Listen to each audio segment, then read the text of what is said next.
es importante que ustedes lo vayan dominando, que lo aprendan de memoria, porque junto con las características, ventajas y desventajas que ya vimos, vamos a combinar ahora sí que ese nuevo conocimiento que tenemos, lo vamos a combinar e incluir con los criterios de diseño y utilizarlo en los cálculos. Por eso es importante que lo tengan todos presentes, ¿sale? Entonces, la unidad número 1 nos pide ver transmisiones flexibles, y en la misma unidad número 1 el subtema, es ver transmisiones por bandas UV. Vamos a conocer en qué consiste una transmisión por banda UV. Normalmente estas transmisiones, su configuración física es pues prácticamente una configuración como la figura que están viendo en la parte de abajo, donde se van a utilizar dos ruedas, ¿sí?, que se le conocen ahora, le vamos a llamar poleas. Vamos a tener dos poleas que van a estar prácticamente girando, o sea, girando y transmitiendo sus características de potencia y de energía de un punto hacia otro mediante un cinturón que le vamos a llamar ahora banda.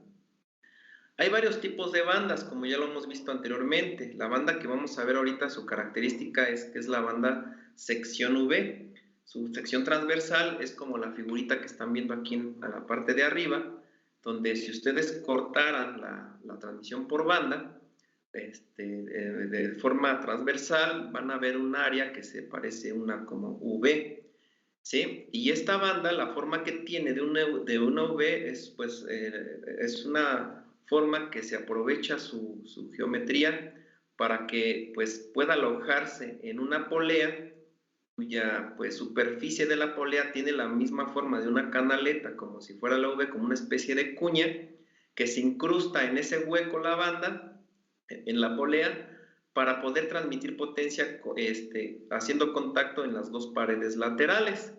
La parte inferior no es recomendable o aconsejable hacer contacto con la banda con la polea, ya que si lo hace es momento o es señal de poder ya reemplazar esa transmisión, esa banda, o inclusive verificar si la banda que se está utilizando, si está en buenas condiciones, pues se tenga que sea la correcta para esa polea en cuanto al tamaño. Entonces, esta es la configuración, ingenieros. Normalmente aquí, como lo están viendo, pues la polea, una de las poleas que está en la parte izquierda, en la figura inferior, pues es una polea que se encuentra en tamaño más pequeño con respecto a la otra que está más grande. Esa es una configuración específica de cálculo que vamos a hacer nosotros. Sin embargo, ahorita les voy a explicar el por qué, ¿sale? Entonces vamos a iniciar ahora sí la sesión ya de lleno, y le voy a pedir por favor pues al compañero Jesús. Por favor, Jesús, ¿nos quieres apoyar leyendo el párrafo? Jesús Ávila. Yo, ¿verdad, profe? Sí. Dice, transmisión por bandas UV. Una banda es un elemento flexible capaz de transmitir potencia que asienta en forma ajustada sobre un conjunto de poleas planas o poleas acanaladas. Cuando se utiliza para reducción de velocidad, el caso más común, la polea acanalada más pequeña se monta en la fleca de alta velocidad, como la flecha de un motor eléctrico. La polea de mayor tamaño se monta en la máquina que es impulsada. La banda se diseña de manera que gire alrededor de las dos poleas sin deslizarse. Muchas gracias, compañero. Bueno, como pueden ver, es la configuración característica de estas transmisiones. Esta misma configuración se utiliza para las cadenas, ¿sí? Nada más que, bueno, en este caso, pues vamos a hablar solamente de bandas, en este primer tema. Y bueno, esta característica hay que tomarla mucho en cuenta porque, como lo ven en negritas, ahí les estoy indicando que, pues, hay una forma de utilizarlo, que es como una reducción de velocidad, pero también se puede utilizar para una amplificación o como un amplificador de velocidad. Y pues, ¿cuál va a ser la diferencia entre uno y otro? Pues como ahí mismo lo dice, una transmisión por banda, ingenieros, es aquella transmisión la cual va a contener, pues obviamente sus poleas con su banda, pero pues van a estar conectadas, la polea, una de las poleas va a estar conectada a una fuente motriz o a una máquina que va a transformar la energía en trabajo mecánico mediante un movimiento rotativo, y del otro lado va a estar una máquina conducida o una fuente conducida, ¿sí? Va a ser la transmisión pues más simple que nosotros vamos a diseñar aquí en esta asignatura. Una vez identificado estas dos máquinas, ingenieros, tenemos que ubicarlas, cuál de ellas vamos a colocar en qué polea correspondiente. Perdón. Entonces, para poderlas ubicar, va a depender muchísimo de la palabra del nombre que le vamos a dar a la transmisión. Si va a ser un reductor de velocidad o va a ser un amplificador de velocidad. Como aquí lo dice, para el caso más común, que es el que vamos a apoyar nosotros los cálculos de los ejemplos vistos aquí en clase, ¿sí? Para el caso más común, la transmisión, el reductor de velocidad va a consistir en que la polea más pequeña va a estar instalada en la flecha de la fuente motriz o de la máquina motriz. ¿Sí me explico? Y la polea más grande va a estar instalada en la máquina conducida, en la flecha de la máquina conducida. De esta manera, pues vamos a lograr una reducción de velocidad. Lo ideal, ingenieros, es de que pues las dos poleas tuvieran el mismo tamaño. Eso fuera lo ideal, porque toda la fuerza que la fuente motriz genera, con las características de velocidad angular, velocidad lineal, de fuerza tangencial y de torsión, junto con la potencia, se transmitirían así eficientemente hacia el otro lado, ¿sí? Eso sería lo ideal. Que eso sucediera siempre sería lo mejor que pudiera haber para nosotros, ¿no? Lo más fácil. Sin embargo, cuando nosotros busquemos, cuando estemos en la práctica, cuando estemos ya en la industria y estemos diseñando, nos vamos a dar cuenta que muchos de los elementos que vamos a usar, en este caso máquinas conducidas, máquinas motrices, perdón, pues como nosotros no las vamos a diseñar, sino las vamos a comprar las máquinas motrices, pues los fabricantes de máquinas motrices ya manejan estándar acorde a las condiciones del lugar. Por ejemplo, aquí nosotros, para el caso de motores eléctricos, por decir así, pues los fabricantes diseñan sus motores eléctricos con diferentes potencias, pero para frecuencias de 60 Hz. Por este país utiliza esa frecuencia, pero si ustedes se van a Estados Unidos o Europa, pues allá utilizan lo regular, lo común, utilizan 50 Hz. Es la frecuencia que la energía comercial provee pues a la industria y a la comunidad en general, ¿sí? Entonces, bueno, al identificar estas condiciones, pues nosotros nos vamos a dar cuenta que pues no vamos a poder encontrar características tal y como nosotros las necesitamos, sino que nos vamos a tener que ajustar a lo que los fabricantes nos puedan proporcionar y esas máquinas adaptarlas a nuestros diseños. ¿Sí me explico? Entonces, debido a esto, resulta que nosotros pues no vamos a tener siempre el tamaño de la polea motriz, no va a ser siempre el mismo tamaño de la polea conducida debido a estas características que nosotros deseamos y que los fabricantes pues no nos pueden proporcionar. Entonces, si ustedes van con un fabricante, por decir, como el ejemplo que les pongo de los motores eléctricos que son fuentes motrices, y les dicen que ustedes quieren un motor eléctrico de 200 revoluciones por minuto, pero que les generen, no sé, 20 HPs, pues van a llegar allá y les van a decir los fabricantes, pues ¿qué crees? Que nosotros ni hacemos eso, ¿no? Si te vendo motores de 20 HPs, pero el de menor velocidad que te puedo vender, que tengo yo pues en existencia, es pues un motor de 700 revoluciones por minuto. Pero ustedes decían, es que yo necesito 200 HPs porque mi máquina conducida va a trabajar a 200 HPs. Pues, ¿qué van a tener que hacer, ingenieros? Hacer una una configuración para una reducción de velocidad como la que están viendo ahorita. Su fuente motriz va a tener la polea más pequeñita. ¿Y cómo va a ser la velocidad en la polea más pequeñita, ingenieros? comparándola con la más grande, la velocidad angular va a ser mayor, va a ser más grande. Entre más pequeña sea la polea, las revoluciones, la velocidad angular es más alta. Entre más grande sea la polea, menor velocidad va a haber. Entonces, por eso vamos a llegar a este tipo de configuraciones que estamos viendo en pantalla. ¿Sí se entendió? Sí, profe. Sí, profe.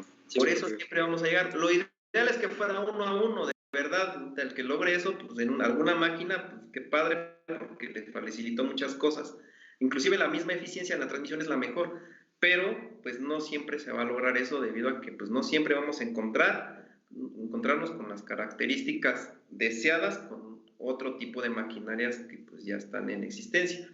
Las fuentes motrices, ingenieros, ahorita les mencioné un motor eléctrico, pero puede ser un motor de combustión interna, puede ser una turbina eólica, una turbina hidráulica o otro tipo de fuente que pueda transformar la energía en trabajo mecánico.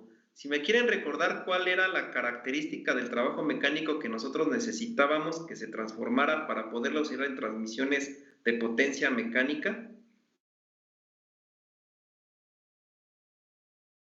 ¿cómo se tenía que manifestar ese cambio de energía? El trabajo mecánico, ¿cómo lo íbamos a ver? Como un ritmo, ¿no, profe? ¿Perdón? ¿Como un ritmo? Sí, pero ¿cómo lo íbamos a visualizar? ¿Cómo lo íbamos a ver que realmente ese trabajo mecánico pues está funcionando? Con movimiento. Pues iba a estar girando mediante un movimiento rotativo, ¿sí? Esa es la característica, que la fuente motriz que ustedes busquen genere un movimiento rotativo, ¿sí? Para que con ese movimiento transfiera la energía que nosotros necesitamos, ¿ok? Bueno, entonces, bueno, en esa situación, ingenieros, pues nosotros vamos a diseñar nuestras transmisiones para un reductor de velocidad. Otro de los casos, y que ustedes ya ahorita me comentaron, es de que cuando nosotros tenemos una polea pequeña, más pequeña que otra, pues la polea más pequeña es la que tiene mayor velocidad, ¿sí? La polea más pequeña tiene mayor velocidad y la polea más grande es la que tiene menor velocidad. Ahora me voy a ir al caso de la fuerza tangencial, ¿sí? La fuerza tangencial es aquella fuerza en una polea que se encuentre, pues, tangente a la periferia de la polea. ¿Sí me explico? ¿Sí me escuchan, ingenieros? Es que se me está cortando la señal, por eso les pregunto si me escuchan. ¿Se escucha? Sí, se escucha. Sí, se escucha bien. Sí, se escucha. Perfecto, gracias. Es que se me está cortando la señal. Entonces, les repito nuevamente, la fuerza tangencial es aquella fuerza que se produzca como una tangente al perímetro de la polea, ¿sí? Ahora, yo le voy a preguntar, pues, al compañero Giram, Giram, ¿nos escuchas? Giram, te voy a preguntar, ¿nos puedes recordar cuál es la expresión matemática del momento?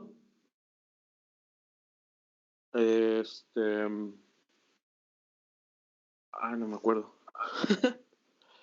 No, aquí no es de que no se acuerde, ingeniero, porque ya está, si me diría eso en primer semestre, pues se lo digo, todavía se lo paso, ahorita ya no. Es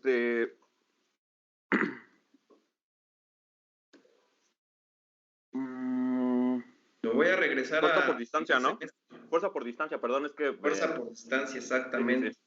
Y le iba a ir bien a primer semestre, porque eso no se ve en superiores, se ve desde la secundaria. Sí, es que me agarré en un momento del trabajo. Estaba checando las cosas del trabajo.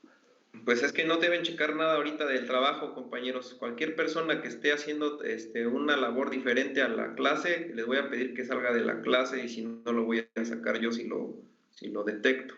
¿Sí? Sí, profe.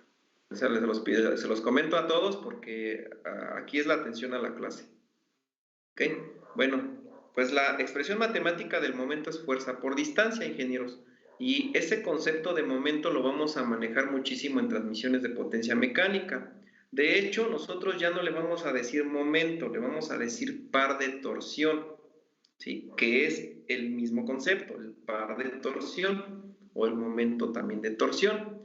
¿Por qué? Porque ese giro que yo les comento que nos proporciona la fuente motriz, pues ese giro va a producir una torsión, una fuerza, como dijo el compañero Giram, por la distancia.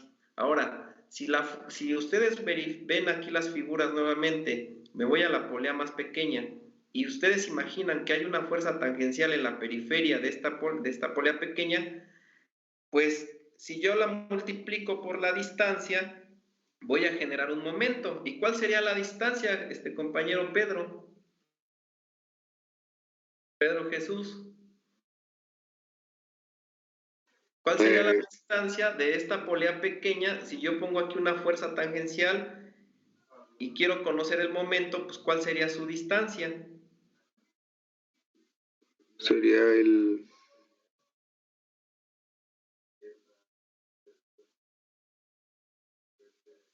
¿Qué sería? Sería el... Haga de cuenta. El radio. Exactamente.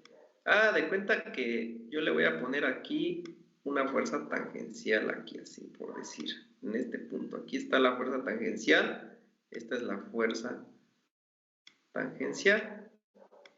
Exactamente, y como tú dices, si yo lo multiplico por este radio que está aquí, pues voy a obtener un momento. ¿Estamos de acuerdo todos? Sí, profe. Sí, profe. Sí, profe. Sí, profe. Entonces, de tal manera que el momento va a ser igual a esta fuerza por esa distancia. ¿Ok? Bueno, esa característica de fuerza por distancia produce un momento en esta fuerza. Ahora, ¿qué pasaría, ingenieros? ¿Qué pasaría si yo incremento este radio? El torque también aumenta. El factor torque, ¿no? Aumenta, ¿verdad? Aumenta el torque, exactamente. Si yo lo disminuyo, pues disminuye el torque. Ahora ustedes me van a decir, en una polea grande, como la que está acá a un lado, ¿cómo sería el torque? Mayor en comparación a la otra. Tendría que ser exactamente mayor. Ahora, en una transmisión de potencia, el torque se tiene que transmitir de la misma magnitud, pero ¿qué es lo que va a cambiar? Y aquí presten mucha atención. ¿Qué es lo que va a cambiar? ¿Cómo sería la fuerza? Ustedes, el torque de la polea 1 va a ser el mismo torque que la polea 2. Pero lo que va a cambiar también, aparte del radio, ¿sí? Podría ser la fuerza. ¿Y qué quiero decir con esto? Que cuando ustedes tengan distancias grandes, con una pequeña fuerza, con una fuerza pequeñita, a diferente de la de acá, vamos a poner aquí lamentablemente no me permite dibujar bien esto porque lo raya mucho, pero si yo aquí tengo un vector fuerza muy alto, para producir este momento, aquí en esta otra polea, si yo quiero producir el mismo momento de este otro lado, no necesito una fuerza tan grande, solamente necesito una fuerza pequeña. ¿Sí me explico? Eso se los enseñaron en física, bueno, les recordaron esto en física en primer semestre.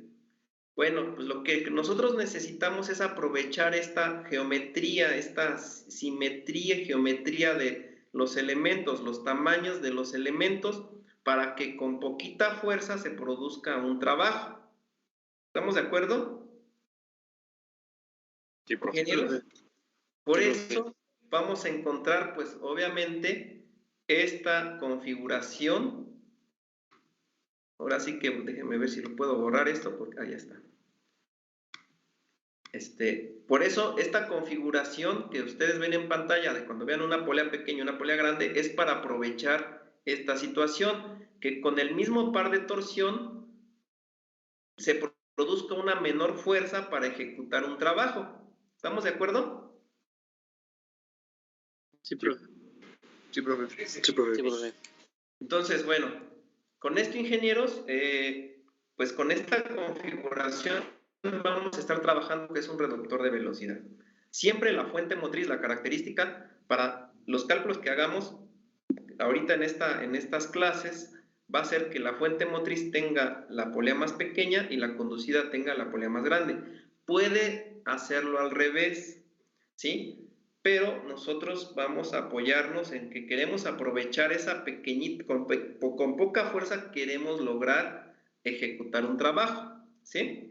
Por eso, para eso se le conoce, a este tipo de configuración se le conoce como reducción de velocidad. Pero si ustedes quieren amplificar la velocidad, pues pueden hacer al revés. Pongan la polea grande en la fuente motriz y la chiquita en la fuente conducida y amplifican la velocidad. ¿Sí se entiende? El único problema que qué va a pasar con la fuerza si ustedes amplifican la velocidad en el otro lado.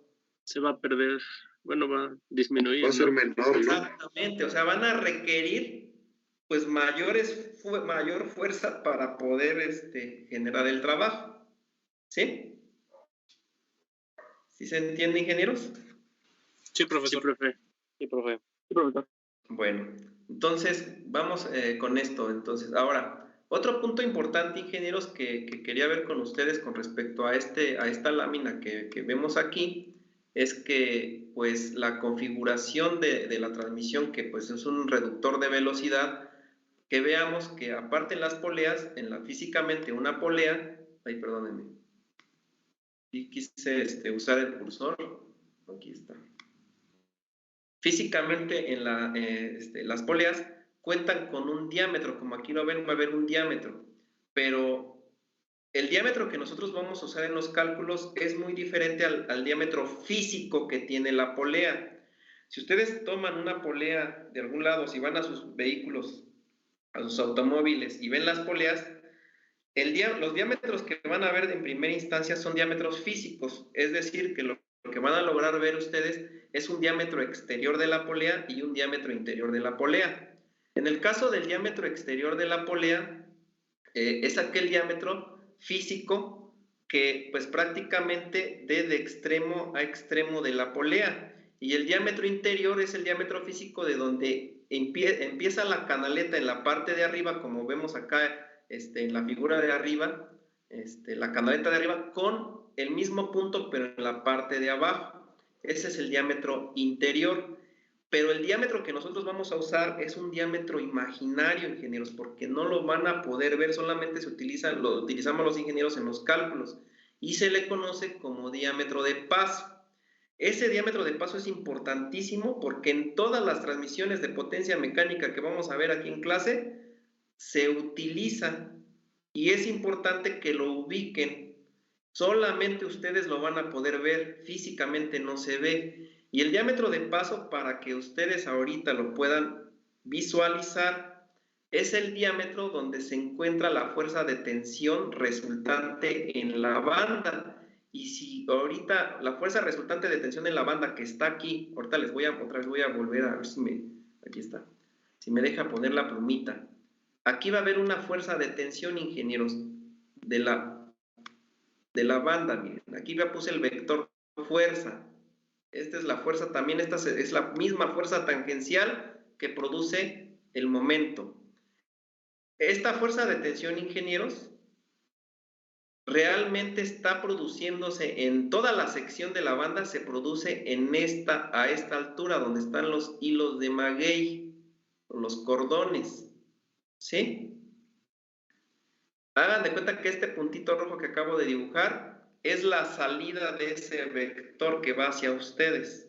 A esa altura es la fuerza resultante. Bueno, donde actúa la fuerza resultante es a donde se encuentra el diámetro de paso de las poleas, que es el diámetro de diseño que vamos a usar. Y si se dan cuenta, es un diámetro intermedio porque es un diámetro que no está ni siquiera en el extremo superior de la polea. Está abajo del extremo superior, pero también está arriba del extremo inferior. ¿Sí se entiende, ingenieros? Sí, profe. Sí, profesor. Sí. Es decir, que el diámetro de paso pues se va a encontrar intermedio aquí en la polea. No lo puedo dibujar bien porque pues no me lo permite aquí la computadora, pero es un diámetro intermedio aquí en la polea, ¿sí? Acá abajo intermedio. pero también hay un diámetro inferior, que ese diámetro, pues bueno, así no se ve visualmente, pero cuando ustedes hagan la polea de lado, pues lo van a ver acá abajo. ¿Ok?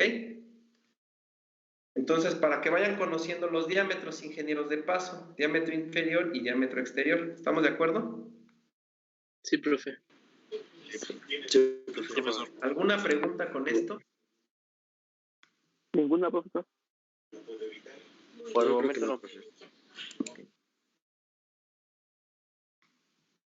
Bueno, continúo con lo demás. Bueno, otro punto importante que quiero que tomen, que la misma configuración de una transmisión por banda, ingenieros, pues va a haber una distancia que hay entre centros de poleas, entre centros de flechas de poleas. Una polea siempre va a ir montada a un eje, un árbol o una flecha de transmisión de potencia.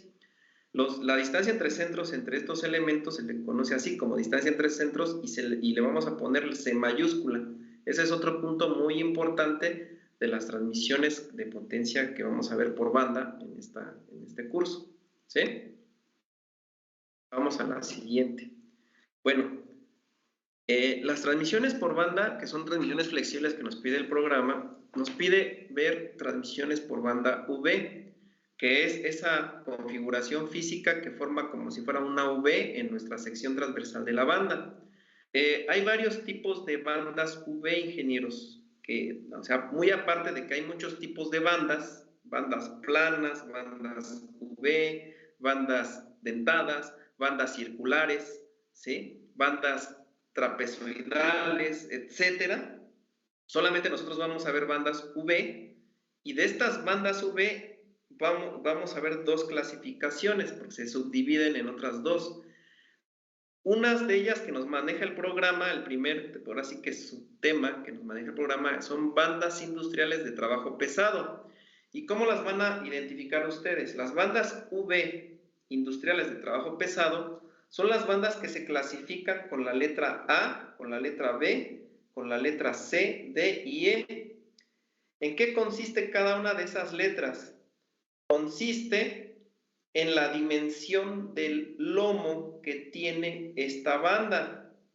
Estas letras son prácticamente, pues habla de la dimensión de la banda en unidades inglesas, porque pues los ingleses y los norteamericanos actualmente son los que dominan la mitad de este lado del plano terrestre, y pues nosotros, pues como todavía no hemos hecho nada, pues no le hemos puesto nombre a este tipo de elementos, no fabricamos todavía esto. Entonces, de alguna forma, los fabricantes de bandas y cadenas se apoyan en el sistema inglés y pues denotaron con letras pues sus dimensiones de su banda. Y la banda tipo A, la banda V para trabajo pesado, tipo A, es una banda que tiene una dimensión en su lomo de media pulgada. Así como lo están viendo aquí. La banda B tiene una dimensión en su lomo de 21/32 de pulgada. La banda C de 7/8 de pulgada, la banda D de 11/4 de pulgada y la banda E es de 11/2 de pulgada. ¿Sí? Estas son las medidas estandarizadas, medidas estandarizadas de las transmisiones por bandas, son medidas inglesas y las vamos a conocer por estas letras, ingenieros. La interpretación o la homologación al sistema métrico de estas bandas, si ustedes lo quieren ver en el sistema métrico, pero se conocen más por el sistema inglés, pues las vamos a conocer como las 13C por número 13C, 16C, 22C, 32C, C de casa me refiero. Y bueno, ¿en qué consiste esta denotación? Consiste en que los 13, el número para una banda una banda tipo A, nos dice que la banda tipo A en pulgadas es de media pulgada y en milímetros media pulgada pues son 13 milímetros, ingenieros. ¿Sí se entiende? Por eso aquí tiene 13. Si ustedes quieren ver la tipo B, pues son 21/32 de pulgada, y 21/32 de pulgada es igual a 16 milímetros. Por eso son 16C. Y así sucesivamente, 7 octavos, pues 22 milímetros. Y así con la 11 cuartos, 32 milímetros, pues la 11 medios, pues ahí me van a hacer ¿cómo se llama? Me lo van a pasar a milímetros, pues ya sabríamos sus unidades en milímetros de la I, ¿sí? Pero se refiere al lomo de la banda. ¿Sí? Dígame. Decías que yo encontré una tabla, mi marca 38. 38, perfecto, 38, sí. Pero pues obviamente pues es ahora sí que la transformación de unidad de pulgadas a milímetros para que todos lo vayan ubicando, ¿sí? En cualquiera de los dos sistemas, realmente el inglés es pues el más usado porque ellos son los que han dominado esta área de la mecánica, ¿no? De los elementos de máquinas, ¿sí? Ahora, estos tipos de bandas, ingenieros, son industriales de trabajo pesado y pues son las que normalmente se utilizaban para cuestiones industriales, donde pues la maquinaria era una maquinaria muy robusta, donde se requerían pares de torsiones muy altos, pero la velocidad era más baja, ¿sí? Pero bueno, se empezó a utilizar más, cada vez más, empezaron a diseñar más y más máquinas, un poco más compactas, más chicas, con menores pares de torsión, obviamente no tan bajos, pares de torsión no tan bajos, pero con mayores velocidades, ¿sí? Y de ahí se empezaron a aparecer las bandas industriales de sección estrecha. Estas bandas industriales de sección estrecha, ahora sí que su denotación en inglés solamente son 3 tipos de bandas. Anteriormente pues son 5 bandas las de trabajo pesado. Las de sección estrecha solamente son 3 y se clasifican por número. El 3V, la 5V y la 8V. Cuando vean un número, o sea, el número 3 y después seguido una V, es que es una banda de sección estrecha, ¿sí? Una banda V de sección estrecha. Cuando vean la letra A, B, C, D o E, es una banda V, pero de trabajo pesado. Les digo esto y voy a ser muy enfático porque quiero que vayan diferenciando una de otra. Cuando yo les diga en la clase, quiero que me diseñen una transmisión por banda V, no se vayan a ir con la idea que nada más la banda V es la 3V, 5V y 8V, no. Tendrán que preguntarme por cuál tipo de banda quieren que diseñe, o sea, que me van a diseñar, si por las bandas V de trabajo pesado o las bandas V de sección estrecha. ¿Sí me explico, ingenieros? Sí, profesor. Sí, profesor. Sí, perfecto. Perfecto. Entonces, quiero que ahora sí que esto quede bien entendido. Son 2 tipos diferentes de bandas V. Estas de sección estrecha se utilizan para velocidades más altas que las de arriba, pero no crean que es una gran diferencia, es muy poca la diferencia en cuanto a rango de velocidad más alto. Sin embargo, su clasificación por la denotación, pues también corresponde al tamaño del lomo de la banda. Y es decir que las bandas de sección estrecha, su dimensión se deriva en octavos de pulgada. Y la primera banda, que es la 3V, es 3V porque es igual a 3 octavos de pulgada el lomo, tiene esa dimensión. La 5V, pues en 5 octavos de pulgada el lomo. Y la 8V sería 8 octavos de pulgada su lomo de la banda. ¿Sí se entiende? Y también tiene pues su transformación al sistema métrico, que sería 9N, 15N y 25N, refiriendo a los milímetros que corresponde su lomo. ¿Sí? Sí, profe. ¿Se entiende, ingenieros? Sí, profe. Sí, profe. El procedimiento de cálculo para las dos es la misma secuencia, el mismo orden de cálculo, pero diferentes tablas. Inclusive se manejan las mismas fórmulas, pero diferentes tablas para consultar a los fabricantes. ¿Sale? Entonces, Estas son las bandas, ingenieros, que nos pide el programa ver, bandas industriales de trabajo pesado, ya sean las A, B, C, D o E, y las bandas de industriales de sección estrecha, las 3V, 5V y 8V. Si se dan cuenta, entre más grande en el caso de las de abajo sea el número, pues la sección transversal es mayor, y en el caso de arriba, entre más avancemos con la letra del abecedario, pues lo que va a pasar es que sea más grande la sección transversal de la banda. Quiero decir con esto que pues la banda A soporta una capacidad de potencia que será más baja, la capacidad de potencia más bajo que una capacidad de potencia que soporte una banda B, y así sucesivamente hasta una E. Vean la sección de la banda E, pues soporta una capacidad de potencia muchísimo más alta que una banda tipo A. Pero si ustedes quieren que una banda tipo A soporte una potencia un poco más alta que lo común, agréguenle más tramos de banda, como lo están viendo aquí en esta figurita. Se le agregan más tramos de bandas y soportan un poquito más de potencia. ¿Sí?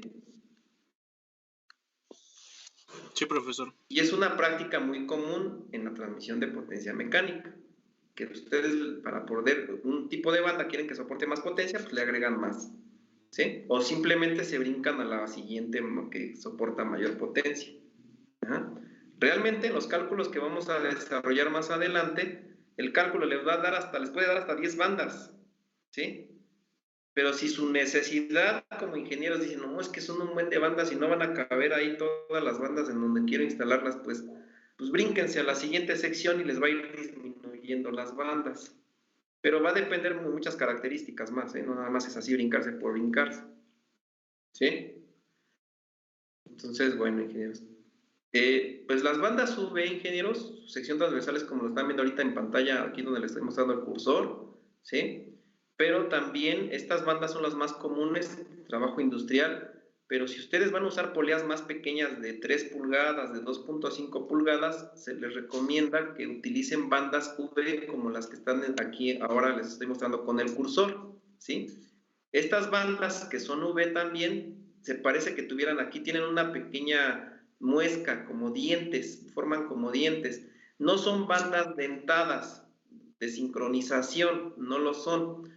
Son pequeñas costillitas que tienen las bandas para que pueda amoldarse mejor a una polea más pequeña.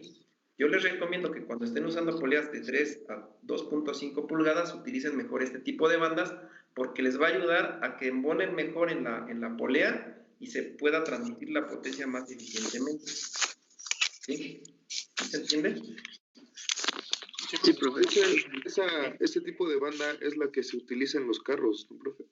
En mucho así, porque los carros tienen poleas luego pequeñitas. Y sí, es cierto, tiene el compañero. En algunos carros, porque también he visto carros que no la tienen. En algunos. ¿Sí?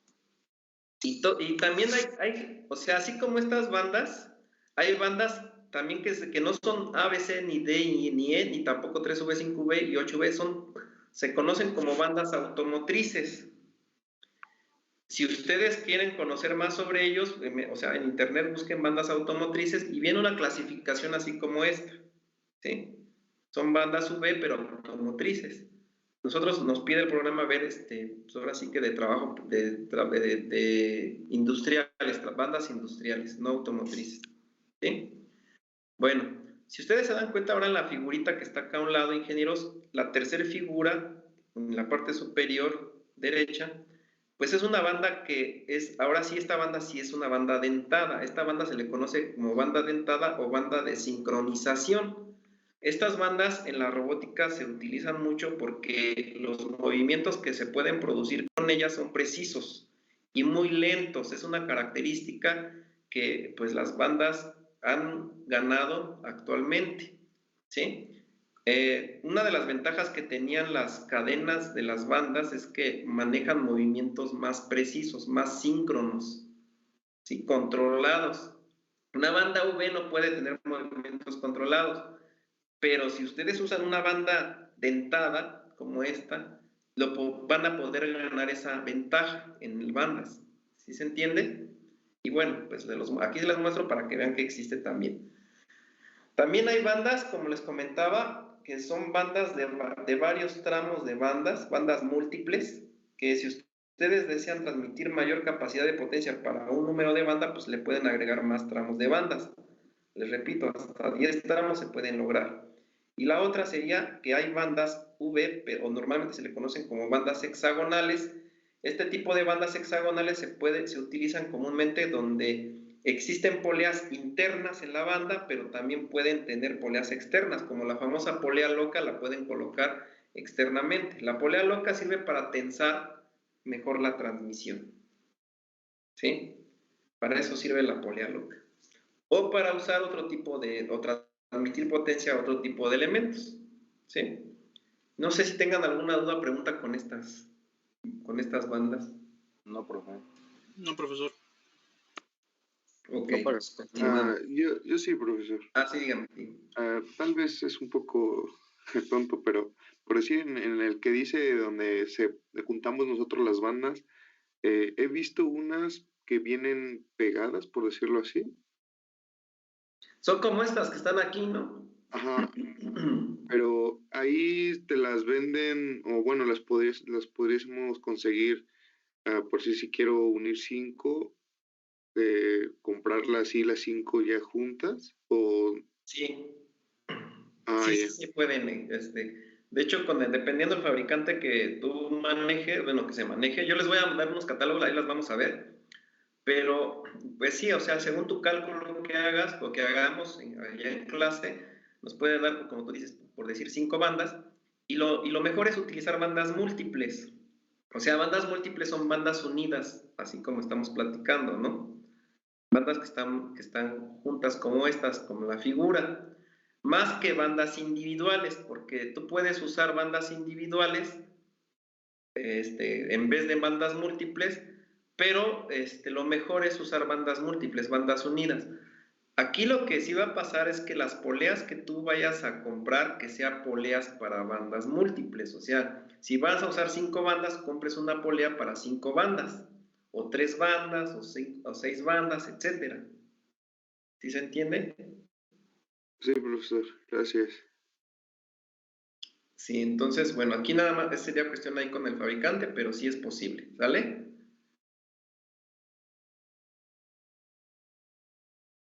¿Sí? Bueno, voy a seguir a la siguiente diapositiva. Bueno, ingenieros, con esto ya conocemos muchas de las características de las transmisiones por bandas UV que nosotros vamos a ver. Ya vimos los tipos de bandas UV que vamos a ver en esta asignatura. Y ahora vamos a ver ahora sí los criterios de diseño de las transmisiones por bandas UV. Estos criterios de diseño los vamos a sumar a las características de ventajas y desventajas que tienen las transmisiones por bandas de las otras transmisiones. ¿Sí, ingenieros? Entonces, aquí les voy a pedir que tomen nota y que también vamos a aplicar lo que ustedes han investigado, me han investigado de tarea, ¿ok?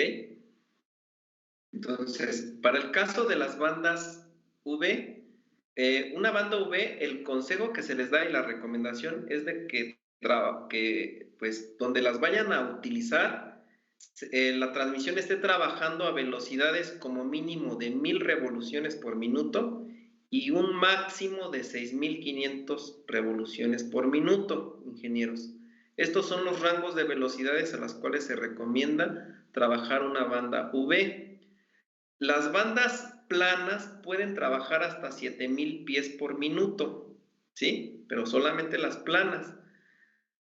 Cualquiera puede agarrar una banda V y operarla a una velocidad mayor a 6500 pies por minuto, 7000 pies por minuto si gustan. Pero no, en la parte de diseño no se aconseja porque sería una transmisión que no estaría funcionando con la garantía que nosotros queremos dar, que sería 15,000 horas de función, 18,000 horas de funcionamiento. ¿Sí? Si nosotros tomamos en cuenta todos los criterios de diseño que vamos a ver ahorita y los aplicamos a los cálculos, vamos a garantizar las 18,000 horas de funcionamiento. ¿Sí? si utilizamos estos criterios. Si ustedes pasan estos criterios, ya no se garantiza esa vida de la banda. ¿Sí? Inclusive el buen funcionamiento tampoco se garantiza. Puede ser una banda muy ruidosa o que genere mucha vibración si se salen de todos estos rangos. ¿Estamos de acuerdo? Sí, profesor. Entonces, este es el rango de velocidades que se utilizan para bandas UV. Ahora yo le preguntaría pues al compañero Eric Yael, si nosotros tuviéramos 8000 pies por minuto en velocidad, ¿qué tipo de transmisión recomendarías para este caso?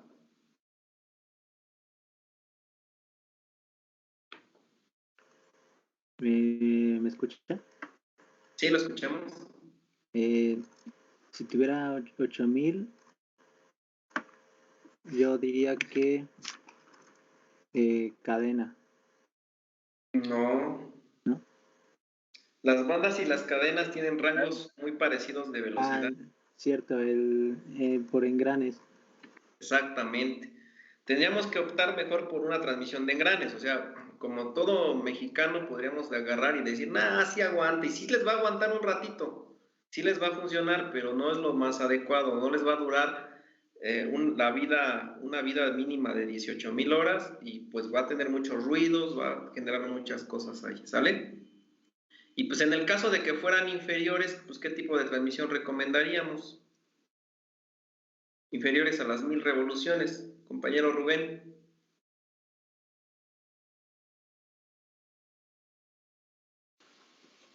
¿Una banda de tipo plano? No,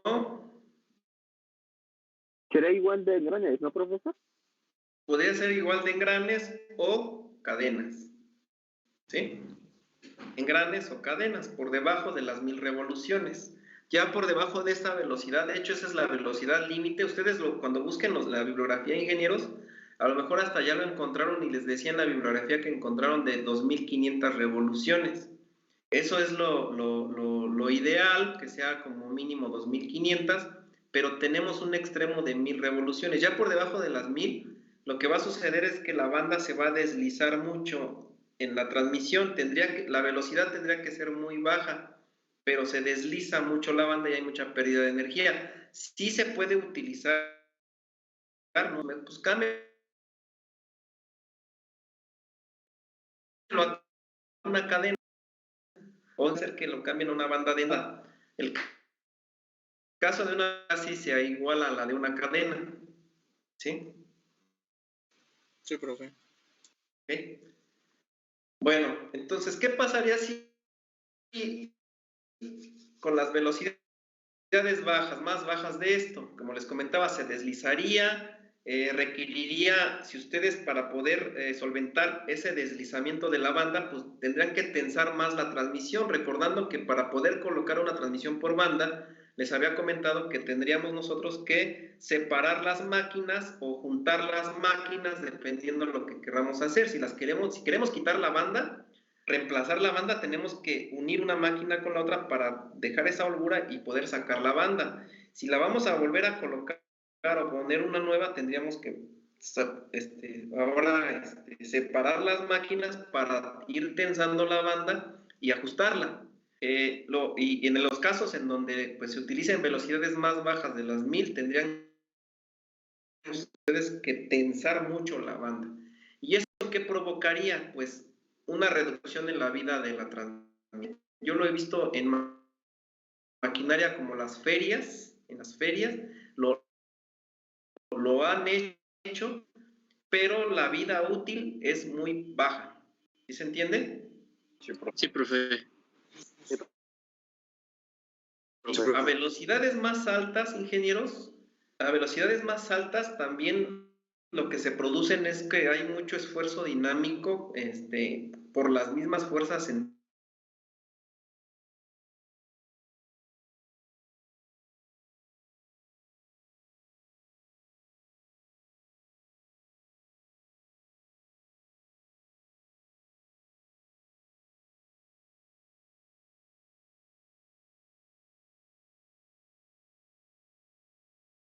a brincar la banda, hace que brinque la banda y ese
punto A y punto F, y en la banda más grande, en la polea más grande dice B y E, donde la banda, hace sacar a partir de la banda está haciendo contacto aquí con la polea. ¿Así se ve el color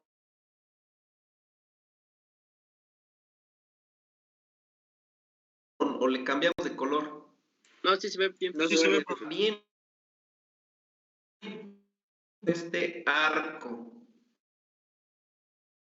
arco del círculo, ¿sí? Entonces, para una transmisión de potencia eficiente, hay rangos de este arco de contacto, ingenieros, hay rangos, ¿sí? Y los rangos, pues, ¿en qué van a depender? Bueno, si ustedes hacen muy chiquito este arco de la polea más chiquita, porque si lo comparan con la otra polea, vean qué sucede con la polea más chiquita en ese arco de contacto. ¿Qué sucede?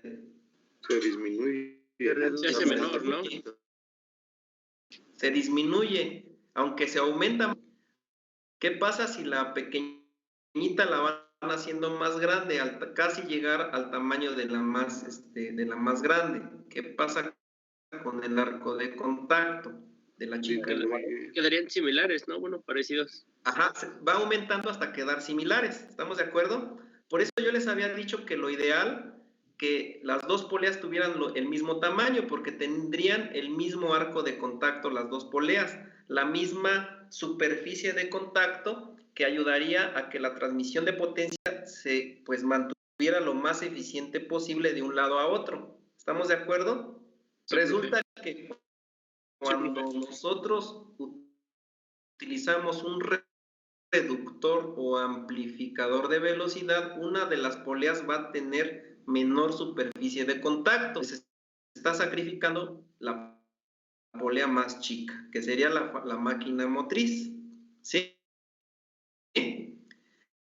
Entonces, hay un límite de, si queremos una eficiencia alta para una transmisión por banda, hay un límite de arco de contacto. Después de ese límite mínimo ya no se recomienda. Y ese límite mínimo no debe ser, en el caso de la polea más chica, no debe ser menor el arco de contacto a 120 grados. ¿Sí se entiende? Sí, profe. No debe ser menor a 120 grados. Ese sería el límite mínimo. ¿Sí? ¿Sí se entiende? Sí, profe. Sí, profe. Por eso voy a regresar otra vez a la diapositiva y aquí por eso les dice el ángulo de contacto de la polea más pequeña, que se va a representar con la letra Φ. Para la polea más pequeña aquí le puse Φ1, pero si ustedes quieren ponerle, bueno, realmente les iba a decir que le agregaran el subíndice D minúscula, pero yo creo que ahorita mejor déjenlo como Φ1. Aquí sería 120 grados, pero el máximo, ingenieros, regreso otra vez a la figurita y ustedes mismos la van a confirmar. ¿Cuál sería el máximo ángulo de contacto de esta polea? El mayor. ¿Qué pasa? ¿Hasta dónde la podría incrementar para un reductor de velocidad? Para una eficiencia casi al 100, casi al 99%, 96%. A los 180, ¿no, profe? A los 100, pero al decir 180, ¿hasta qué tamaño tendría la polea más chica con respecto a la polea más grande? Casi igual. Serían iguales. Porque ya habría dos poleas del mismo tamaño. Por eso, el valor máximo tendría que ser 180 grados. Es decir, una relación de velocidad 1 a 1. ¿Sí se entiende, ingenieros? Sí, profe. Sí, profesor. Sí, profe. Sí, profe. Eso aquí les puse como máximo 180 grados en la polea más chica. Y el ángulo de contacto de la polea más grande, el valor pues realmente máximo pues tiene que ser, el valor mínimo es 180 grados. El de la polea más grande, el valor tendría que ser 180 grados como un valor pues mínimo. Pero, por ejemplo, ¿se puede superar los 180 grados, profe? ¿O no? O ahora sí que ya es como que... Usted me lo dice aquí en la figurita. ¿Te tiene que? Sí. Pues Si, yo pues, siento que si te refieres a la polea más chica, si tú superas los 180 grados en la polea más chica, ¿qué va a pasar con la polea más grande? va a Ahora pasar la a ser la polea más chica. grande será Ahora va a Va a ser ser la la chica. chica. Cambiaría. Así es. Y cambiaría ahora sí el criterio, ahora te vas a tener que enfocar en la polea más chica, ya no en la grande. Profe, Ajá. hay una duda. Por ejemplo, ¿y si estuvieran cruzadas las bandas que, por ejemplo, en vez de que en la parte superior de la polea chica Ah, toque la parte superior de la parte de la polea grande, fuera al revés, la superior con inferior y viceversa, ¿no? Si estuvieran cruzados ahí, ¿cómo aplica el ángulo de contacto? ajá. Para ver si te entendí, porque creo que no, a lo mejor no te entendí, pero bueno, si te refieres a cruzados es cuando la configuración la tengo como si fuera un 8. Ajá, exacto. Simón, Ah, ok. Ya entonces sí te entendí. No, en ese caso, compañero, las dos poleas tienen más de 180 grados. Ajá, pero ahí no, o sea, Y pues no, bueno, pues o sea, ahí sí de hecho, se pues es lo entiende. mejor, tienes una mejor, Que iba era en qué situaciones sería como recomendable que fuera de esa manera. ¿en qué ocasiones? Ujú. Bueno, ese punto también es muy importante y qué bueno que lo mencionas porque no lo había dicho. Si ustedes se dan cuenta, ingenieros, vean la figurita que otra vez, cuando las poleas se encuentran en esta configuración que están viendo en pantalla, si yo la fuente motriz la giro en un sentido antihorario, ¿cómo giraría en la fuente conducida?